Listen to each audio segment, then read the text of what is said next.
वो एक कहावत है कि ना तो बुरा जन्मे और ना बुरा आए, इनमें से एक ही भी बात हो जाए ना तो फिर गड़बड़ होनी शुरू हो जाती है। और फिर वो बच्चे समझने लगते हैं माँ बाप को तो कुछ आता ही नहीं था, समझ तो हमें है, हमें आता है तरीका, तो हम जिएंगे अपनी जिंदगी, इन्होंने तो हमारे लिए कुछ किया ही नहीं। ऐसे ही बकवास करते रहे सारी जिंदगी, बिना वजह बर्बादी कर दी। लग जाते हैं अपने तरीके से, और तरीके नशे के हो गए, तरीके ये हो गए, बड़े सपने हो गए, और माँ के बेटे कभी पालने से हिले नहीं थे।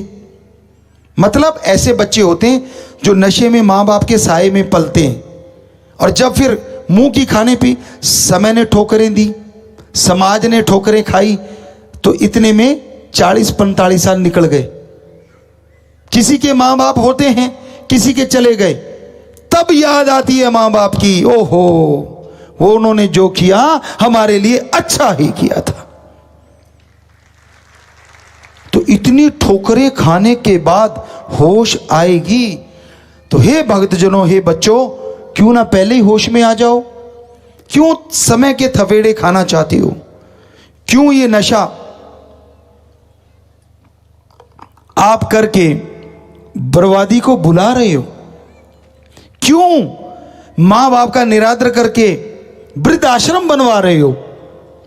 आपकी निगाह में वृद्ध आश्रम कोई ऊंची चीज होगी, पर हमारी निगाह में वृद्ध आश्रम ठीक है, नी आसरा जिनके बच्चे गुजर गए, तो वृद्ध आश्रम नहीं होना चाहिए। उसकी जगह जरूर लिखो, जितने भी धार्मिक सज्जन है उनसे हाथ जोड़ के विनती, उसके आगे इतना जरूर लिख दिया करो, अनाथ वृद्ध आश्रम। मजा आ जाए अगर आप ये आज से अपना लो तो। जो इन चीजों को चला रहे हैं, कम से कम बच्चे छोड़ने आए कि जिंदा जी हम इनके लिए मर गए जिनको हम छोड़ने आए, क्योंकि यहां तो अनाथ रह रहे हैं। क्या ऐसा नहीं होना चाहिए भाई? आप बताइए, समझदार पढ़े लिखे सज्जन सारे बैठे हैं, सामने बैठे हैं जी, हम तो आप हाथ खड़ा करते हैं कि जी बिल्कुल ऐसा ही होना चाहिए, तो हाथ नीचे कर लीजिए। तो हे धार्मिक सज्जनों, जो ऐसा काम कर रहे हो आपको और ज्यादा पुण्य लगेगा। यकीन मानिए, हम आपको लिख के देते हैं, आप अपने वृद्ध आश्रम की जगह आगे एक बस नाम ऐड कर दो, अनाथ वृद्ध आश्रम। अनाथ वृद्ध आश्रम होने चाहिए, वृद्ध आश्रम नहीं होने चाहिए। उनके आगे अनाथ शब्द लगाओ, और वो धार्मिक लोगों को सच्चा सुख ना मिले और तो हम गारंटी देते हैं जो ऐसा आश्रम बनाते हैं। हो सकता है इस बिगड़ैल बच्चों को समझ आ जाए, जो अपने माँ बाप को तुच्छ समझ जाते हैं, जो कुछ भी नहीं समझते।